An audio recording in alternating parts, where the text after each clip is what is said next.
Rider ননীৰ bike চুৰি সন্দৰ্ভত প্ৰতিক্ৰিয়া প্ৰকাশ কৰিছে অখিল গগৈ। আইন শৃংখলা নিয়ন্ত্ৰণত আৰক্ষীৰ ব্যৰ্থ হোৱাৰ গুৰুতৰ অভিযোগ বিধায়কগৰাকীৰ। আৰক্ষীয়ে আয়ুক্তক বৰ্খাস্ত পদত্যাগৰো দাবী অখিল গগৈৰ। বহিৰাজ্যৰ বাইক ৰাইডাৰগৰাকীৰ বাইক চুৰি হোৱাৰ বাইক চুৰি হোৱাৰ এই ঘটনাৰ বাবে ক্ষমা খোজাৰো দাবী জনাইছে মুখ্যমন্ত্ৰীক অখিল গগৈয়ে। গোটেই ভাৰতবৰ্ষ ভ্ৰমণ কৰি আহি অসমত ননী নামৰ ৰাইডাৰগৰাকীৰ মটৰচাইকেল চুৰ হোৱা ঘটনাটোৱে প্ৰমাণ কৰি দিছে যে গোটেই ভাৰতবৰ্ষতকৈ অসমৰ আইন শৃংখলাৰ অৱস্থা আটাইতকৈ বেয়া। আচলতে অসমৰ মুখ্যমন্ত্ৰীয়ে ইয়াৰ কাৰণে ক্ষমা খোজা উচিত।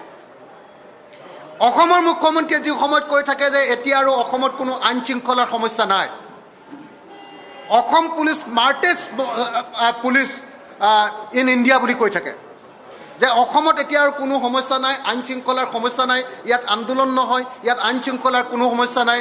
কিন্তু এগৰাকী সৰ্বভাৰতীয় পৰ্যায়ৰ এগৰাকী ৰাইডাৰৰ মটৰচাইকেলখন কেইমিনিটমান থকাৰ পাছতে এনেকৈ গুৱাহাটী চিটিৰ পৰা, য'ত অনবৰতে সকলোফালে CCTV কেমেৰা থাকে, তাৰ পৰা তেওঁৰ মটৰচাইকেলখন চুৰি হোৱা ঘটনাটোৱে প্ৰমাণ কৰিছে যে এই মুহূৰ্তত অসমত আইন শৃংখলা ৰক্ষা কৰাৰ ক্ষেত্ৰত অসম পুলিচ ব্যৰ্থ হৈছে।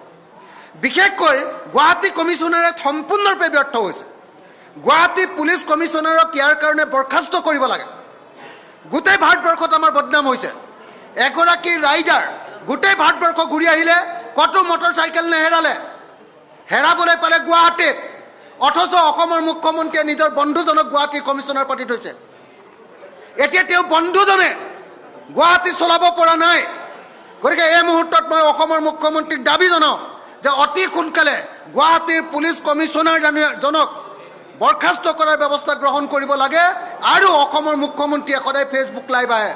এতিয়া ফেচবুক লাইভৰ জৰিয়তে তেওঁ য'তেই নাথাকক লাগিলে ফেচবুক লাইভৰ জৰিয়তে সমগ্ৰ ভাৰতৰ মানুহৰ ওচৰত ক্ষমা খোজা উচিত যে মই ব্যৰ্থ হৈছোঁ, মই আইন শৃংখলা ৰক্ষা কৰাত ব্যৰ্থ হৈছোঁ, হোম মিনিষ্টাৰ হিচাপে মই ফেইল, আৰু সেই ফেইলাৰৰ কাৰণে তেওঁ সমগ্ৰ ভাৰতৰ মানুহৰ ওচৰত আৰু বিশেষভাৱে এই ৰাইডাৰসকলৰ ওচৰত আচলতে ক্ষমা বিচৰা উচিত, যাতে ভাৰতৰ বাহিৰত, অসমৰ বাহিৰলৈ কেতিয়াও এই বদনামটো যাব নোৱাৰে।